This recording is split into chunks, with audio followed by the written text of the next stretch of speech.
পবিত্র ঈদুল আজহা কুরবানি সম্পর্কে আলোচনা করার জন্য আজকের মাহফিল। টাইম যেহেতু কম, ভূমিকা ছাড়া আমি আপনাদের মধ্যে কথা বলতে চাই। এই বাংলাদেশে যখন ঈদ চলে আসে, কুরবানি ঈদ আসতে গেলে বাংলাদেশের 90 থেকে 95% মানুষ কুরবানি করতে যাইয়ে একটা ভুল করে। ওই পাশে দুইটা ছেলে খুব চিল্লাচ্ছে, খুব সাবধান। ওদেরকে হয় বসে দেন, না হলে বাড়ি পাঠায় দেন। আমার দিকে লক্ষ্য করেন, গভীর মনোযোগ। 90 থেকে 95% লোক কুরবানি করতে যাইয়ে ভুল করে। ভুলটাকে আমার দিকে লক্ষ্য করেন।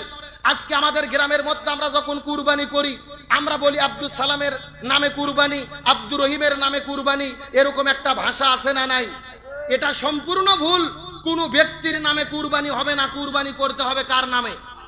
আল্লাহর কোরআন বলেছেন, কুল ইন্না সলাতি ওয়া নুসুকি ওয়া মাহইয়ায়া ওয়া মামাতি লিল্লাহি রাব্বিল আলামিন। আপনি বলুন, আমার নামাজ, আমার কুরবানি, আমার জীবন, আমার মরণ সব কিছু কার জন্য? এখন বলেন আল্লাহর জন্য যেটা করা দরকার ওটা অন্যদের জন্য করলে কি হয়? শিরিক হয়ে যায়। শিরিক হলো কবিরা গুনাহ। ইন্না শিরকা লা যুলমুন আযীম। শিরিক হলো মহা জুলুম। শিরিকের গুনাহ আল্লাহ মাফ করে না। একটাবার ভেবে দেখেন, আমরা জীবনে কত ভুল করছি। আল্লাহ বাদ দিয়ে ব্যক্তির নামে কুরবানি আমরা করি কি করি না? এমনকি হুজুরের কাছে একটা কাগজ লিখে দেওয়া হয়, হুজুর একেবারে খেটাখ্যাট 10-12টা নাম বলতিছে, আব্দুল সালাম, আব্দুল করিম, রুহুল কুদ্দুস, বুলু, আবুল মফিজ, সব কয়ে কুরবানি দিচ্ছে। এদের নামে কুরবানি সম্পূর্ণ ভুল। কোনো ব্যক্তির নামে কুরবানি নয়, কুরবানি কার নামে?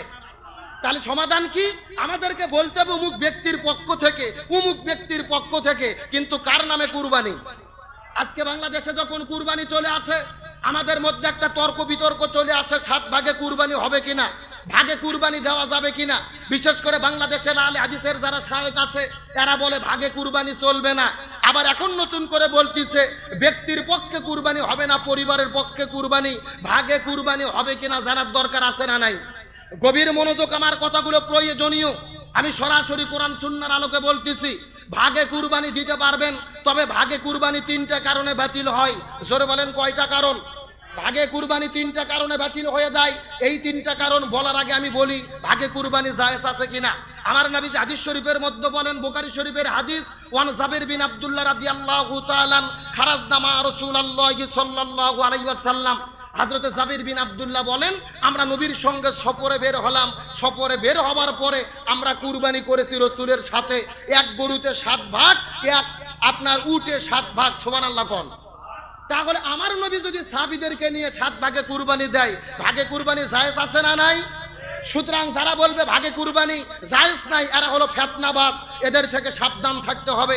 ভাগে কুরবানি জায়েজ আছে, এটার বিরোধিতা করার সুযোগ নেই। কিন্তু ভাগে কুরবানি বাতিল হয় কয় কারণে? বোঝার জন্য বলেন কয় কারণে? 3টি কারণে ভাগে কুরবানি বাতিল হয়ে যায়।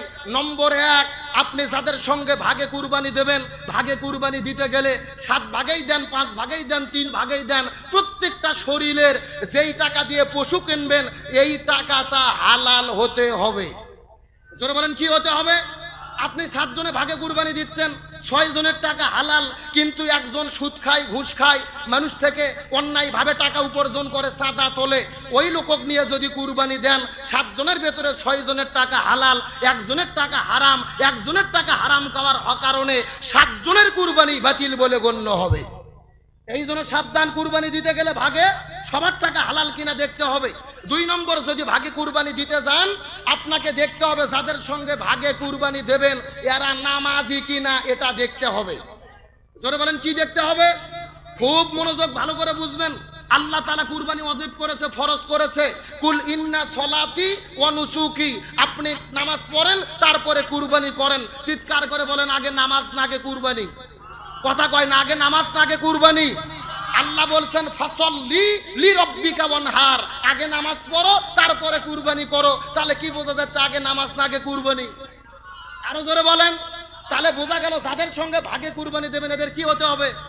নামাজি হতে হবে। এখন খুবই বিপদ, গ্রামের মধ্যে নামাজিকে যদি ভাগে খোঁজেন দেখা যাচ্ছে নামাজির চাইতে বেনামাজির সংখ্যাই বেশি। কথা কর না কে? কেউ যদি বলে কে রে বেনামাজি, তোদের সঙ্গে কুরবানি দেব না, বেনামাজিরা বলতেছে আমরাই এক দল, তোরা নামাজি ভেনো দে, আমরা বেনামাজি আলাদা দেব। পরে দেখা যাচ্ছে বেনামাজি দলই বড়। কথা কর না কে? এখন সমাধান কি ভালো করে বুঝবেন। বেনামাজিদের কুরবানি দিতে দেবেন না এটা আমি চাচ্ছি না, বরং আমি চাচ্ছি শরীয়তের ফায়সালা, আপনি যেহেতু কুরবানি 15 দিন পরে দেবেন, টাইম আছে, আজকে থেকে আপনি নামাজ ধরেন। তাহলে 7 ভাগে কুরবানি দেবেন, 6 জন নামাজ পড়েন, 1 জন পড়েন না, এই 6 জন মিলে যে নামাজ পড়ে না ওকে আগে নামাজ ধরাতে হবে। তাহলে গভীর মনোযোগ, ভাগে কুরবানি 3টা কারণে বাতিল। 1 নম্বর হারাম উপার্জিত টাকার কুরবানি, 2 নম্বর বেনামাজির সঙ্গে কুরবানি, 3 নম্বর কারণ হলো যাদের সঙ্গে কুরবানি দেবেন, কুরবানি দিতে গেলে তাদের সঙ্গে মনের সাথে মনের মিল হওয়া লাগবে। কি হওয়া লাগবে? এই 7 জনের মধ্যে 6 জনের মন ভালো, আল্লাহর সন্তুষ্টির জন্য কুরবানি দেব, কিন্তু একজনের ধান্দা হলো কুরবানি যা হয় হোক, সারা বছর গোস্ত খাইনি, 700 টাকা কেজি গোস্ত খাওয়া লাগবে, এই নিয়তে যদি কেউ কুরবানি দেয়, ওই একজনের নিয়ত বিফলে যাওয়ার কারণে পুরো কুরবানি বাতিল বলে গণ্য হবে।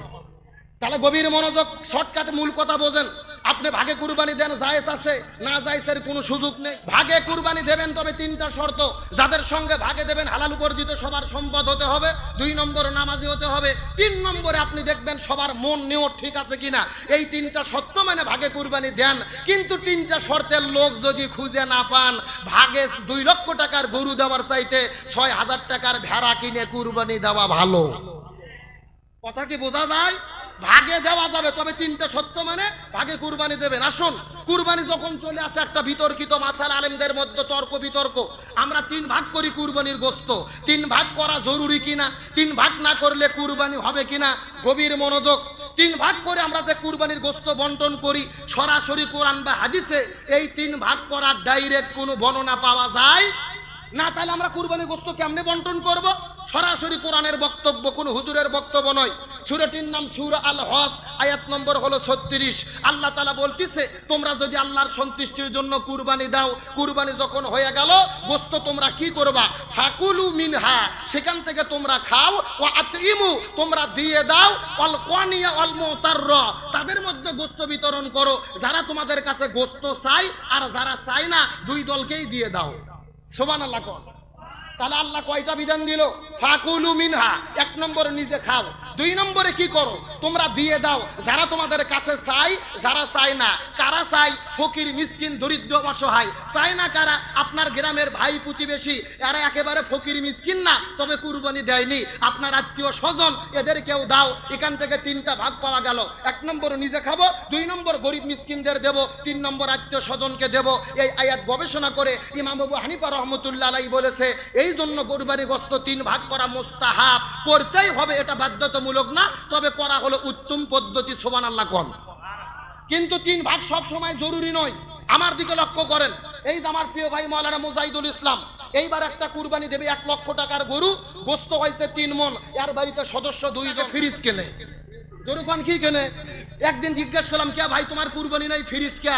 ও বলতেছে, হুজুর আপনি কুরবানি দিয়েও যা, আমরা না দিয়েও তাই। মানে আমরা কুরবানি দিয়ে 7 ভাগে গোস্ত ভাগ পাই 8 কেজি, ও কুরবানি দেয় না, বাড়ির সদস্য 10 জন, 10 ভাগ পাইয়া গোস্ত হয়ে গেছে 25 কেজি। দেখা গেল আমার ফ্রিজের তলা ফাঁকা, ওর ফ্রিজ ভরা। কথা কন না কে? এখন আসেন শরীয়তের মাসলা কি? কুরবানির গোস্ত 3 দিনের বেশি খাওয়া যাবে কিনা? গভীর মনোযোগ, মারাত্মক মাসালা। আমার নবী হাদিস শরীফের মধ্যে বলেন, একবার মক্কায় দেখা গেল মহামারী, মানুষের মধ্যে বিপদ, পেটের মধ্যে খাবার নাই। রাসূল সাহাবীদেরকে বললেন, সাবধান, 3 দিনের বেশি কারু বাড়িতে যেন গোশত না থাকে, 3 দিনের বেশি কেউ যেন গোশত না রাখে, 3 দিনের বেশি গোশত খাওয়া যাবে না। এই বছর পার হয়ে গেল, সাহাবীরা গোশত বিতরণ করে দিলেন, 3 দিনের বেশি খাইলেন না। পরের বছর আবার কুরবানি আসলো, লক্ষ্য করে দেখা গেল মহামারী নাই, পরিবার ভালো, এলাকা ভালো, দেশ ভালো। তখন রাসূল সাহাবীদেরকে বললেন, তোমরা কুরবানি দিয়েছো, এখন তোমরা কি করো? কুলু, এখান থেকে খেয়ে ফেলো, এখান থেকে তোমরা তোমাদের ইচ্ছা মতো, তোমাদের সামর্থ্য মতো, তোমাদের মন মতো, তৃপ্তি মতো এখান থেকে তোমরা খাও। তারপর ওয়া আতইমু, তোমরা কিছু বিতরণ করে দাও, ওয়া আদাখিরু, কিছু তোমরা সংরক্ষণ করো। সুবহানাল্লাহ কোন। এখানে বিধান কয়টা হলো? 1 নম্বর কুলু, খাও, 2 নম্বর ওয়াতিমু, দিয়ে দাও, 3 নম্বর ওয়াদ্দাখিরু, সংরক্ষণ করো। এখান থেকে সাহাবীরা কেউ কেউ পাওয়া যায় হাদিসে গোস্ত রোদে শুকে, তখন তো ফ্রিজ ছিল না, গোস্তর শুটকি করে দীর্ঘদিন পর্যন্ত তারা খেয়েছে। তার মানে বোঝা গেল, দেশত যদি মহামারী না থাকে, গোস্ত 3 ভাগ করে গরিবেরটা গরিবকে দেওয়ার পরে, আত্মীয় স্বজনকে বুঝে দেওয়ার পরে, আপনার ভাগের গোস্ত যদি ফ্রিজত রাখে কিয়ামত পর্যন্ত খান, কোনো সমস্যা নাই। ফায়সালা কি কোনো ভেজাল আছে? কিন্তু আপনার আগে মন ঠিক করা লাগবে। আপনার নিয়তি যদি থাকে গরু একটা কুরবানি দেব, সারা বছর 700 টাকা কেজি গোস্ত কিনতে পারি না, ফ্রিজ ভরে থব, বিটি জামাই আসবে, বিয়ে আসবে, ইচ্ছা মতো খাবো, ওই নিয়ত করলে তো কুরবানি বাতিল। তার কারণ আল্লাহর কোরআন বলেন লা ইয়ানালাল্লাহু লুহুমুহা ওয়ালা দিমাউহা ওয়ালাকিন ইয়ানালুহুত তাকওয়া মিনকুম কাযালিকা সাখখারাহা লাকুম লিতুকাব্বিরুল্লাহা আলা মা হাদাকুম ওয়া বাশশিরিল মুহসিনিন। আল্লাহ বলে তোমরা যেই কুরবানি করো এই কুরবানির গোশত, চামড়া, রক্ত কোনো কিছু আমার কাছে আসে না, আমি আল্লাহ আমার কাছে আসে তোমাদের অন্তরে অবস্থিত তাকওয়া। সুবহানাল্লাহ কোন। তার মানে আল্লাহ আপনার 2 লাখ টাকার গরু দেখবে না, আপনি 2 লাখ টাকা গরু দিয়েছেন মানুষকে দেখানোর জন্য, আর আপনার পাশে আব্দুল সলিম সে কুরবানি দিয়েছে 6000 টাকার একটা ভেড়া আল্লাহর সন্তুষ্টির জন্য। আল্লাহ বলতেছে 2 লাখ টাকার গরু লোক দেখানো, ওর কুরবানি বাতিল, 6000 টাকা ওই যে ভাবাচ্ছে যেই ভেড়া ওর কুরবানি আল্লাহর কাছে কবুল। সুবহানাল্লাহ কোন। আজকে লোক দেখানো ইবাদত আমাদের জমিনের মধ্যে আছে না নাই? আজকে এমনও লোক আছে কুরবানির হাটে গরু কিনতে যায়, গরু কেনার আগে সেলফি শুরু হয়। যেরকম কি একেবারে গরুর ঘাট ধরে সেলফি তুলতেছে, গরু বাড়িতে নিয়ে যে সেলফি তুলে বন্ধুদের পাঠে দিচ্ছে, কেউ আবার মাইরে দিচ্ছে। কুরবানি যে করবে গরু জব হচ্ছে, ও সেলফি তুলতিছে। এমনও লোক আছে গরুর চামড়া ছিলতিছে, গরুর উপরে সেলফি তুলতিছে। তার মানে গরু কেনার থেকে শুরু করে খাওয়া পর্যন্ত, বাটা পর্যন্ত আর সেলফি শুধু চলতিছে, সেলফি আর সেলফি, খালি মোবাইল ধরে খালি বাজ দিচ্ছে। কথা কন না কা কে রে? ওর কুরবানি আল্লাহর দরবারে কবুল হবে? ও তো গরু কুরবানি করার আগে 6 লাখ লোক ফেসবুকে দেখাচ্ছে। কথা কন না কে? ওর কুরবানি তো মানুষকে দেখানোর জন্য, ওর কুরবানি আল্লাহর জন্য নয়। এই জন্য সাবধান, গরু যেটা কেনেন, পশু যেটা কেনেন, ফেসবুকে দেবেন না, সেলফি তুলবেন না। ঈদের দিনে জবে করার সময় সেলফি, গোস্ত বাটার সেলফি, রক্ত মাতানোর সেলফি। আবার কিছু কিছু যুবক গত বছর দেখলাম একটা করে আপনার টি-শার্ট বানাইছে, পেছনে লিখে দিয়েছে 1 দিনের কষাই। কয় দিনের কষাই? মানে ওরা নাকি 1 দিনের কষাই হয়েছে, ইচ্ছা মতো গোস্ত নিয়ে খেলাখেলি করতেছে। অনুভূতি আনার বিষয়, হযরত ইব্রাহিম আলাইহিস সালাম ইসমাইলকে কুরবানি করেছে, ওই অনুভূতি নিয়ে যদি কেউ গরু কুরবানি করে, সেলফি তোলা তো দূরের কথা, চোখের কান্না বন্ধ করতে পারবে না। সুতরাং সেই অনুভূতিকে আমরা অন্তরে আনতে পেরেছি। এই জন্য বলে লোক দেখানোর জন্য সেলফির কোনো কাজ নাই, এগুলো কাজ করা যাবে না, এখান থেকে আমাদেরকে দূরে রাখতে হবে। আবার কুরবানির ঈদ যখন চলে আসে, আমরা কুরবানির দিনে এমন খাওয়া খাই, পেপসি 7 আপ না খেলে গরু গোস্ত হজম হয় না। কথা কন না কে? মানে ঈদের দিনে দেখবেন বিটির বাড়িতে যাচ্ছে বাপ গোস্ত নিয়ে, 1 কেজি গোস্ত সাথে 2 লিটার একটা 7 আপ। আমার রাসূল বলেছেন খাও তোমরা পেটকে 3 ভাগ করে, 1 ভাগ খালি রাখো, 1 ভাগ খাও, আর 1 ভাগ পানি খাও। আর আমরা এমন মুসলমান, এমন খাওয়া খাই 7 আপ না খেলে গোস্ত হজম হয় না। তারপরে দেখবেন সারা বছর যত রোগ না হয়, ডাক্তারের কাছে রুগী না যায়, কুরবানি ঈদের পরে রুগী ভিড় জমে যায় লাইন ধরে। তার মানে বোঝা গেল বেশি খাওয়ার জন্য রোগ চলে আসে না। আপনি অবশ্যই খাবেন, খেতে হবে রসুলের সুন্নাত মতো। আর একটা কথা পরিষ্কার করে বলতে চাই, ঈদের দিনে 7 আপ খান, পেপসি খান, কোকাকোলা খান, এগুলো কোল্ড ড্রিঙ্কস, এগুলো কমল পানি, ও এগুলোর অবস্থা কি জানেন? ডাক্তাররা রিপোর্টে বলেছে বাংলাদেশের অধিকাংশ মানুষ যারা কিডনি নষ্ট হয়ে মারা যাচ্ছে, কিডনি ড্যামেজ হয়ে যাচ্ছে, এর অন্যতম কারণ হলো এই 7 আপ, পেপসি, কোকাকোলা, কোমল পানি খাওয়ার কারণে। এই জন্য সাবধান, ইচ্ছা মতো খাইয়া 7 আপ, কোকাকোলা, পেপসি খাবেন না। আর একটা কারণ কি, আজকে ফিলিস্তিনে মুসলমানদের মারতিস ইসরাইল। এই যে কোকাকোলা কার পণ্য? ইসরাইল। পেপসি কার পণ্য? ইসরাইল। 7 আপ কার পণ্য? ইসরাইল। আপনি গরু গোস্ত করে ঈদের গোস্ত খাচ্ছেন, গরুর গোস্ত, আর আপনি ইসরাইলের 7 আপ খেয়ে তাদের পকেটে টাকা তুলে দিচ্ছেন মুসলমানদের মারার জন্য। আপনি ঈদের অনুভূতি বুঝতে পারেন নাই। সুতরাং বেশি খেয়ে এমন কোনো কাজ যেন না হয় আমাদের, এই জন্য আমাদেরকে সজাগ থাকতে হবে।